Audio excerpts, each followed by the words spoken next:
On a night when undermanned beat underwhelming and depleted did not mean defeated.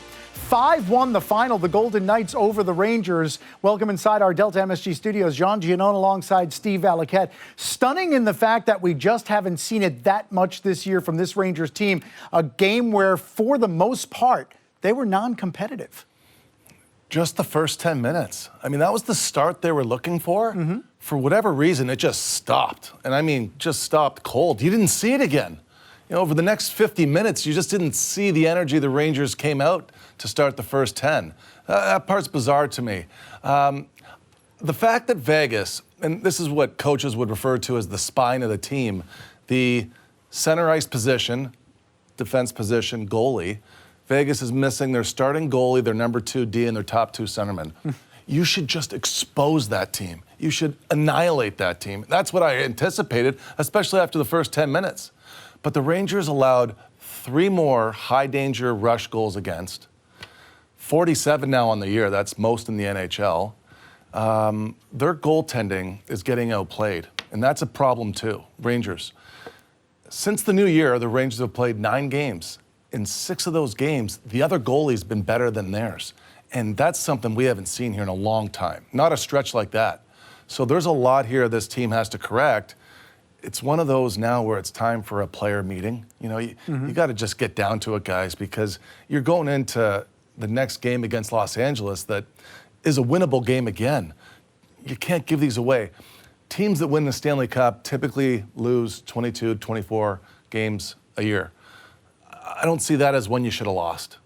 And that's why it needs to stop. That's a really bad loss. Yeah, we talked about it. The Vegas Golden Knights were missing 7 regulars, guys who make a combined $29 million of salary, not in the lineup, but it was 5-1 Vegas the win. And don't look now, but the Metro standings look like this. The Rangers have 58 points. The Philadelphia Flyers, who have won 5 in a row, have 56, and the Hurricanes at 53. The Flyers were 7 points back at Christmas. They were 6 points back at Thanksgiving. They are within 2 of the Rangers now atop the Metropolitan Division, and that is going to make for a storyline as we continue through the second half of the season. It was a night where, as Steve said, the first 10 minutes went swimmingly for the Rangers. They spent most of that first 10 minutes inside the Vegas zone, but when the first period ended, the Rangers were down 2-0, and in a 25-second span late in the second period, 2 more Vegas goals, and just like that, after 2 periods, it was 4-0.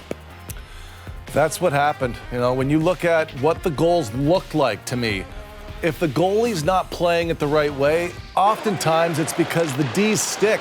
They're almost holding it like a flag. You can't tell where it is positionally to give you a shot to lock on puck. Now, I do put as much onus on Shesterkin and Lafreniere as I do Miller there, but I think that the Rangers have to understand the steps that they have to take before it becomes a rush chance against is what's really eating them up. The power play goal against, you got to be kidding me here. There's no way Barbashev should be that open between 3 checkers, and again, another bad check with the stick. And then it's 25 seconds later, Vegas scores their 4th goal. And again, it's kind of falling into that same theme we've seen, which is the snowball effect on Igor, where he's just not putting a stop to it when it's got to be a hard stop at 2. And if it gets to 3, it's boarded up. But it's still tumbling against him, and he's not able just to get out of his own way mentally and shut it down right now. That's 5 losses in the last 7 for the Rangers. In those 5 losses, they've allowed 22 goals. Ryan Lindgren played his 300th game as a New York Ranger. Let's begin the post-game reaction in Las Vegas with the Rangers defenseman. Just a tough one for you guys tonight. Just what did you see that kind of went wrong out there? Yeah, I mean, just didn't really seem like the bounces were kind of going our way. Their goalie obviously played really good. You know, we had some good looks, but you know, some defensive lapses that you know, they were able to capitalize on, and so yeah, I mean, it's a frustrating night for sure. The first period was overall a good period for you guys for the first 15 minutes or so. What do you think changed from first to second and then maybe bled into the third? Yeah, seemed like we did have a good first. You know, then you look at the score, you're down 2-0. You know, in the locker room, you know, we're just kind of saying, you know, we got to keep playing the same way, and you know, I thought for the most part we kind of did, but like I said, we just, you know, gave them too many chances, and yeah, they were just able to score on them. Day off, big back-to-back this weekend. A good time to maybe just reset a little bit. Yeah, I think so. We still got 3 games left on this road trip, a back-to-back coming up here, so get some rest tomorrow and get back at it. Thanks. Yeah, it's Los Angeles Saturday, Anaheim on Sunday. You heard Ryan Lindgren say he thought his team created some chances. Logan Thompson stopped 29 shots. He won his 10th game of the season. Agree or disagree on the fact of, did the Rangers have enough chances? Well, first period, it's pretty easy to go through because there's not that many. First period was Lafreniere and Kakko. Second period was Cooley. Third period was 2 flurries. So that's not a snowfall, flurries, right? No. No, not enough chances. Not enough chances. And not against that goal either. He's not a number 1. Come on. No. Sorry, Ryan, but no. When you size up the 60 minutes, Steve, given what the Rangers had done the past 2 games, where was it most glaringly obvious what had happened between the 2 games that they won after the 4-game losing streak and what happened tonight? I would say passing, number 1, and then when they have to defend, their stick positioning. So this is why when you're defending, you have to give your goalie a clear picture of what's about to come. It's all based on your stick position as a defender. That goes for the guys coming back that are checking, as well as the guys that you actually see their numbers because they're in front of you, the defensemen.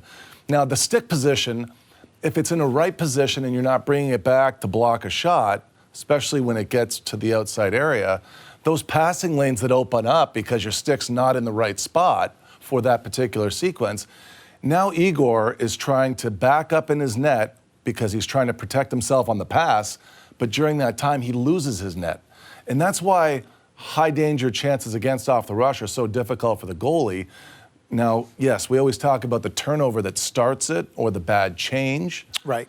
But it's really the hard part for the goalie that's responsible for keeping it out is where is everybody positioned so I can have an easier math equation here. And it's amazing when the back check is so strong that everybody's picked up and the defensemen have their sticks in the right spot. Now you can say, okay, I'm locking on the shot and I'm going to set my feet. But I thought that Igor had a hard time finding his net again. That's 3 high-danger rush chances against goals.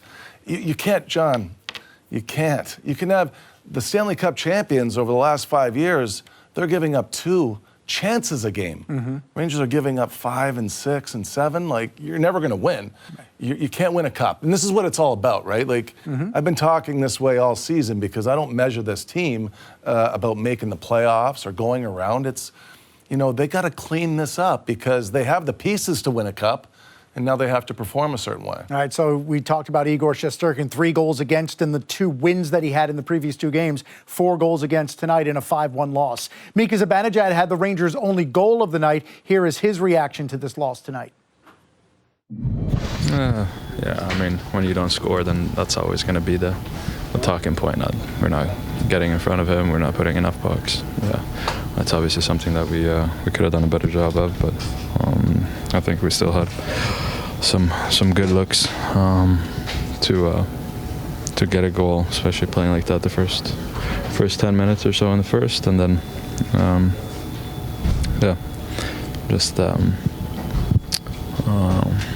it's a tough one. Mika, it doesn't feel like you guys are giving up a ton, but it feels like what they are getting, they're capitalizing on. I mean, is that sort of just been the trend recently, it feels like? Yeah, maybe.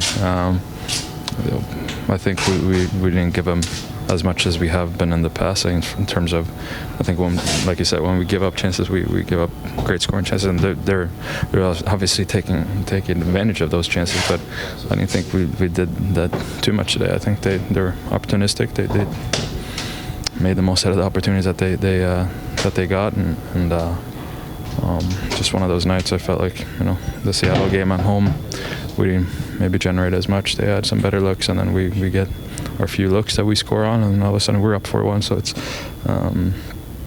I think the effort today and the way we want to play. Yeah, there's things that we want to improve and we want to do better, but at the same time, I'm happy that we have things to improve. That's we've put ourselves in a spot to to keep pushing the second half of the season. But we have things to improve, and that's a good thing for us to just keep going.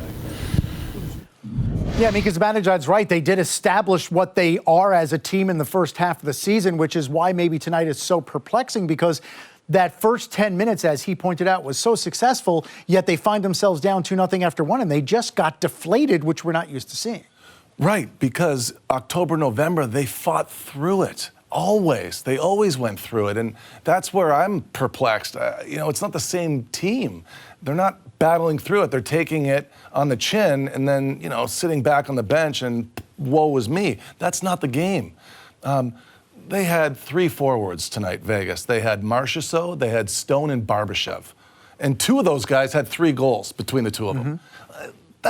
There's no way you lose against that team. You play that team 10 times, you should beat them 10 times with the losses that they had and the players that they were missing.